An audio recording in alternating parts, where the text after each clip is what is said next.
everyone, we are out here today at the Mansell Carter, I think, Oasis Park to try fishing for the first time. Britt's been listening to Homesteady podcast, and Mike were talking on one of the episodes about how catching fish is pretty inexpensive overall if you can actually catch them.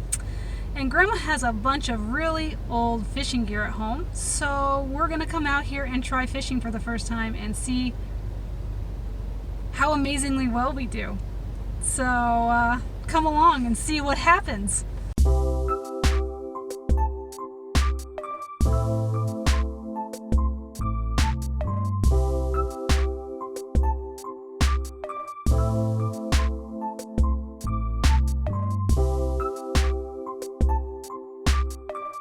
So we came from over there, and they said this Ramada here was not doing so hot. So we are going to walk all the way over there and see if that batch works out for us. And there's Britt making her way downtown to the reeds to see if we get fish. Where does our water come from? Secondary use for the most part, kind of. So, there's some fish. They're small, but there's fish. Gotta press the stop button, but I can't because I don't have no freaking hands. So Britt's gonna try using, well, we're both gonna probably try using at some point our little Daiwa mini cast. Online it said it's good for 6 to 8 pound line and 1/4 to 1/16 pound lures. And I have this big guy here, because that's what Grandma had. She loved to go after bass, and so everything that is not this Daiwa is kind of heavy, but that's what we're gonna experiment with today and see how it goes.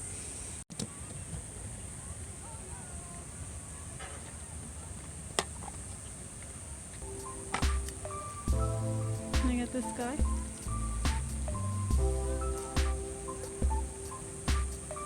Is it fat side down or skinny side down?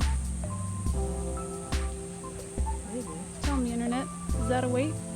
Seems like it should be.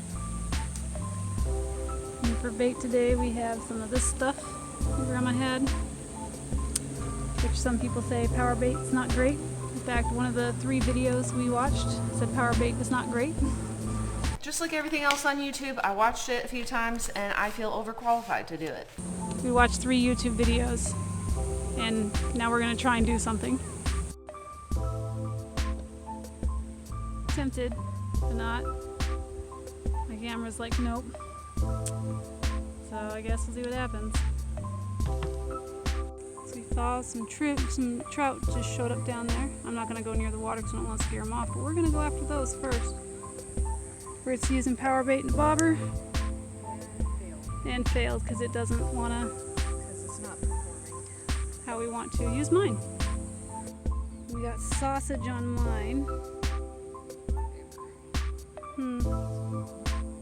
So move the thingy down.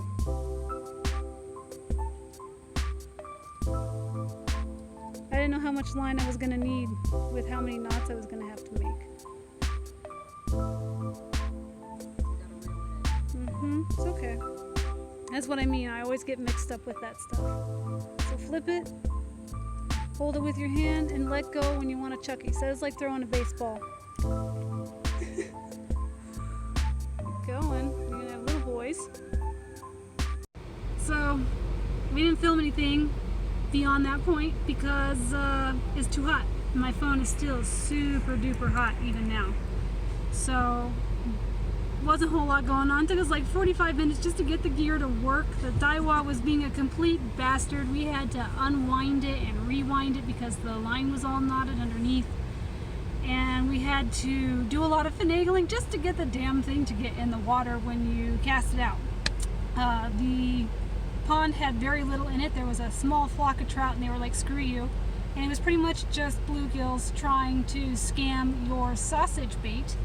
And we caught 3 that ate the hooks, so we have 3 bluegills that are tiny. Yay. So we are going to go to the Veterans Oasis Park, which for those of you that are local, it's over in Gilbert Chandler area, and we're going to go try our luck there. Hopefully they have more shade because it's freaking hot and there are no clouds today, so we will see you then. So this is the fishing board here at the Veterans Oasis. For those of you who might be interested in this area, here's their map of what's available around here. Here's what we can get here today, potentially. As you can see, the Veterans Park is a lot more natural in its setting, and it's not just a big, gigantic concrete pool in the middle of the desert sun. The best part is that there's shade. What is in here? What is in your Pokeball?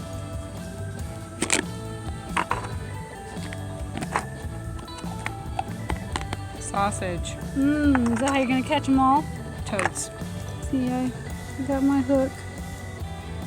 Bobber. We got this guy to kind of behave. Still using sausage. We gotta have to watch out for the roof.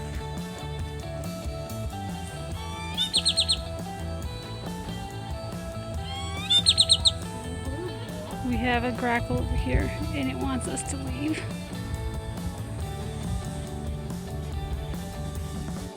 So far we've been over there, there, here, a spot over there, and now here. And nothing happening. Not a goddamn thing. So we're gonna keep trying, I guess, but it's getting hot, so we might just only have four little tiny fish that swallowed their hooks, and that's the only reason we kept them. Such is life, I guess. What a haul! That's it. That's all we got.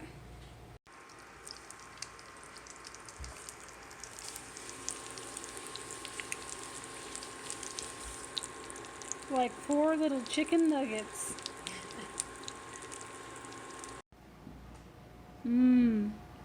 Still tiny little chicken nuggets. Fork for reference. You gonna eat one first? Yeah, I'll eat one first. Be tribute. Yes. Get off the bones. Aw, I gotta sift through bones. Boo. I will attempt to get the bones out for you.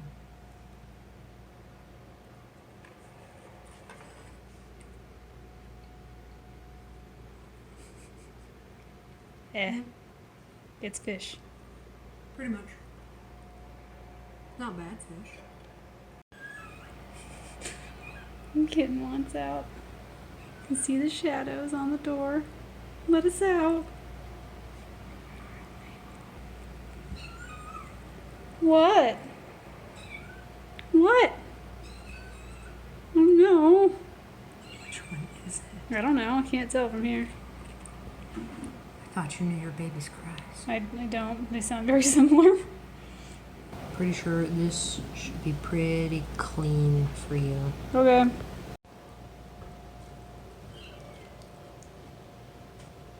Yeah. Tastes like breading. Mostly. I need some salt. Not bad. Total of like 5 hours of work. Woo! For 5 bites. It's gonna be great. So there you have it. That's us fishing for the first time, or at least first time in a very, very long time without any adult supervision.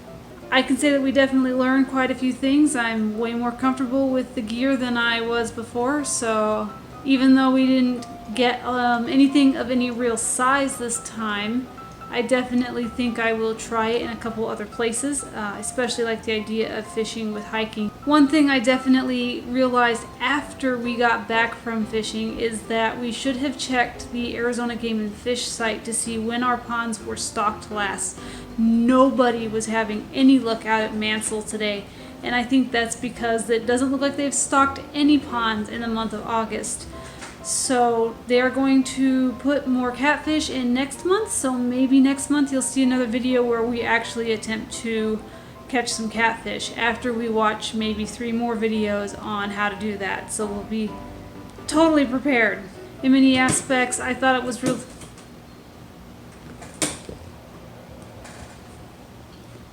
What are you doing? I did find it interesting, the very big difference between the 2 ponds that we went to today.